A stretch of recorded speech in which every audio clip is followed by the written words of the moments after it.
2026 বিশ্বকাপে সেরা খেলোয়াড়ের স্বীকৃতি হিসাবে গোল্ডেন বল জিতেছেন স্পেনের অধিনায়ক ও Manchester City midfielder Rodri Hernandez. তবে এই পুরস্কার ঘোষণার পর থেকেই ফুটবল প্রেমীদের মধ্যে শুরু হয়েছে ব্যাপক সমালোচনা। কারণ পুরো টুর্নামেন্টে তিনি কোনো গোল করেননি, এমনকি একটি অ্যাসিস্টও নেই। তবু কেন তাকে বিশ্বকাপের সেরা খেলোয়াড় হিসাবে বেছে নেওয়া হলো? ফুটবলে গোল ও অ্যাসিস্টকে সাধারণত একজন খেলোয়াড়ের পারফরম্যান্সের প্রধান সূচক হিসাবে ধরা হয়, কিন্তু রড্রির ক্ষেত্রে বিচারকরা গুরুত্ব দিয়েছেন সামগ্রিক প্রভাব, নেতৃত্ব এবং ম্যাচ নিয়ন্ত্রণের সক্ষমতাকে।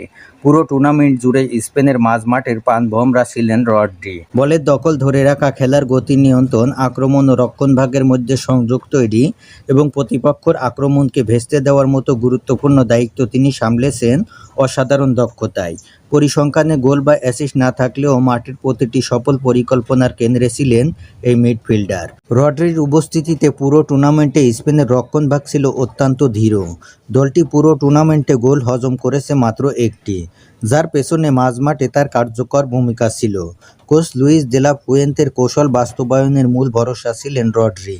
পরিসংখ্যানেও ছিল তার আধিপত্য। পুরো টুর্নামেন্টে 700টিরও বেশি সফল পাস নিয়েছেন তিনি। পাশাপাশি হাই ইন্টেন্সিটি রানিং, বল পুনরুদ্ধার এবং ম্যাচের ছন্দ নিয়ন্ত্রণে ছিলেন অন্যতম সেরা। আধুনিক ফুটবলে একজন হোল্ডিং মিডফিল্ডারের গুরুত্ব তিনি আবারও প্রমাণ করেছেন। প্রতিটি ম্যাচে রড্রির ধারাবাহিকতা, কৌশলগত গুরুত্ব এবং দলের উপর তার প্রভাবই তাকে গোল্ডেন বলের সবচেয়ে যোগ্য দাবিদার করে তোলে।